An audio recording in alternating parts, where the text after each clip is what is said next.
မြန်မာနိုင်ငံမှာအခုဖြစ်နေတဲ့73စီအချက်အတဲကလမ်းပေါ်မှာတန်းစီနေတာတဲ့အများကြီးပိုနှဆိုင်ပါတယ်။ဒါကတကယ်တော့ပြိုလဲလူနီးနီးဖြစ်နေတဲ့နိုင်ငံတစ်နိုင်ငံရဲ့ပူကြီးတဲ့ဇလန်တပုတ်ကိုပေါ်ပြနေတာပါ။ကဲဒီကိစ္စရဲ့အရေးမြစ်ကိုကျွန်တော်တို့တစ်ခုချင်းစီလေ့လာကြည့်ကြအောင်။ဒီကိုအချက်ကမိဘပေါ်အခြေအနေမှန်ကိုမြို့ထဲမှာတကယ်မြင်ရောက်လာစေတယ်နော်။မြို့တွေကလမ်းတွေပေါ်မှာကားတွေဆိုင်ကယ်တွေမိုင်းကုံတန်းစီနေချော်လာလူတွေရဲ့စိတ်ပြက်လက်ပြက်မျက်နှာတွေမနှက်ဖြန်အတရမတေချာမှုတွေဒါတွေအားလုံးကနေစဉ်ဘဝနဲ့တစ်စိတ်တစ်ပိုင်းလို့ဖြစ်လာနေပါပြီအခြေအနေကရုတ်တရက်ကြီးပိုဆိုးသွားလာပါတစ်ချက်တည်းနေပါပဲစစ်တုံးစီစီတွေက30ရာခိုင်နှုန်းလောက်အထိကိုခွန်တက်သွားခဲ့တာ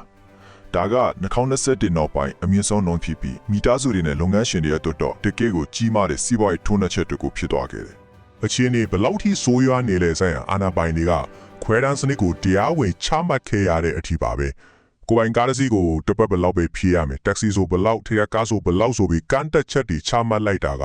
ပြက်လက်မှုကတော်တော်လေးကြီးမားနေပြီဆိုတာကိုဝင်ဟန်လိုက်တာနဲ့အတူတူပါပဲကဲဟုတ်ပြီဒီတော့အဓိကမေခုံးကကထိုးလိုမြင်နေရတဲ့ဒီလောင်စားစီပြက်လက်မှုရဲ့နောက်ကွယ်မှာဘလို့အရင်ခံအကြောင်းတရားတွေရှိနေတာလဲဒီမေခုံးရဲ့အဖြေကိုရှာဖို့ကျွန်တော်တို့ရဲ့လေ့လာမှုကိုစလိုက်ကြအောင်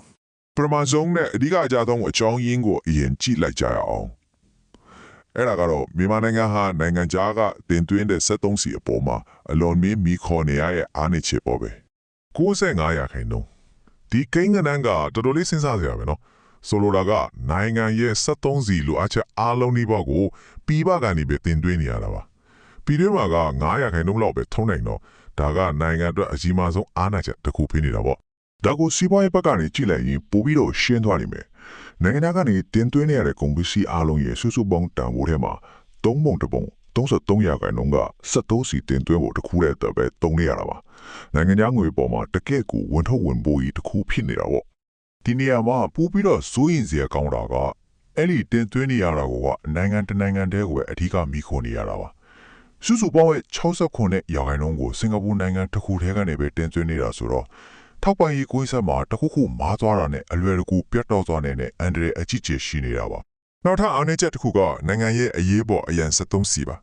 ရှိနေတာကရဲ40ဆောက်တော့ပဲရှိတယ်ဒါဟာစွမ်းရည်လုံခြုံရေးအတွက်နိုင်ငံတကာကအကြံပြုထားတဲ့ရက်90ရဲ့တဝက်တောင်မပြည့်ပါဘူးဆိုလိုတာကထောက်ပံ့ရေးမှာဘလို့ပြတ်တောက်မှုမျိုးမဆိုကြုံလာရင်ရင်ဆိုင်ဖို့အစနစ်မဖြစ်သေးဘူးဆိုတဲ့သဘောပါပ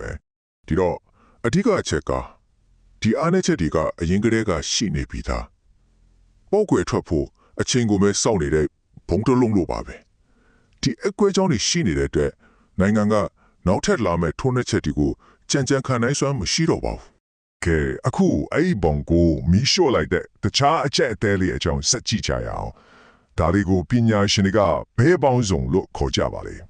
ပထမဆုံးကြီးမားတဲ့ထုံးတဲ့ချက်ကတဘာဝဘေးအန်ဒီရဲ့ပါမလက်ကလုတ်သွားတဲ့ပြင်းကခွမတက်တွက်ခွန်ရှိတဲ့ငလေးကြီးကအခြေခံစောက်အောင်တွေနဲ့လူတွေရဲ့စီးပွားရေးလုပ်ငန်းတွေကိုအကြီးအကျယ်ပျက်စီးစေခဲ့တယ်ဒီဆုံးရှုံးမှုကဒေါ်လာ17ဘီလီယံလောက်ရှိပြီးနိုင်ငံရဲ့တနစ်တာစီးပွားရေးတန်ဖိုးစုစုပေါင်း GDP ရဲ့14ရာခိုင်နှုန်းနဲ့ညီမျှပါတယ်ဒုတိယထုံးတဲ့ချက်ကတော့နိုင်ငံတော်ဝန်မှာပိုပြီးကျယ်ပြန့်လာပြီးပြင်းထန်လာတဲ့ပြည်တွင်းပဋိပက္ခတွေပါဒီမြေပေါ်မှာမြင်ရတဲ့အတိုင်းပဲပဋိပက္ခတွေကြောင့်လူပေါင်း3.5 နေရဆွန့်ခွာထွက်ပြေးနေရတယ်လို့နိုင်ငံရဲ့အထူးကုန်သွယ်ရေးလမ်းကြောင်းတွေလည်းပြတ်တောက်ကုန်ပါတယ်ကမ္ဘာ့ဘဏ်ရဲ့စစ်တမ်းကလည်းကျွန်တော်တို့ခုနပြောခဲ့တာတွေကိုအတိအကျထောက်ခံနေပါတယ်စီးပွားရေးလုပ်ငန်းတွေကသူတို့အတွက်အကြီးမားဆုံးစင်ခေါ်မှုတွေကတဘာဝပြီးပဋိပက္ခနဲ့လက်ရှိမိပြတ်တောင်းမှုတွေပဲလို့ဖြေထားကြတာရှင်းရှင်းလင်းလင်းတွေ့ရပါတယ်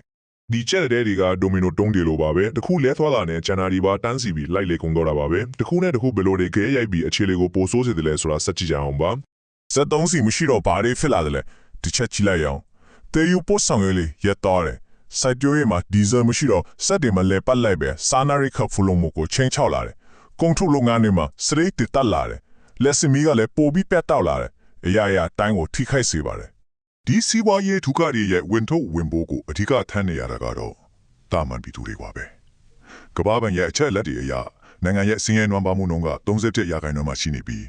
ဒီအချက်အသေးတွေကလူတန်းပေါင်းများစွာကိုစည်ရဲတွင်းထဲပိုပြီးနှက်သက်နှက်အောင်တွန်းပို့နေသလိုပါပဲစီးပွားရေးအလားအလာကိုကြီးလိုက်ရင်လည်းအားတက်စရာဘာမှမရှိပါဘူးစီးပွားရေးကတိုးတက်ဖို့မပြောနဲ့25ရာခိုင်နှုန်းကျုံတော်မေလို့တောင်ခန့်မှန်းထားကြတယ်ဆိုလိုတာကနိုင်ငံရဲ့ဖွံ့ဖြိုးတိုးတက်မှုဟာရှေ့ကိုမတိုးဘဲနောက်ပြန်ဆုံးနေလို့ဆိုတဲ့အရေးပဲပါပဲ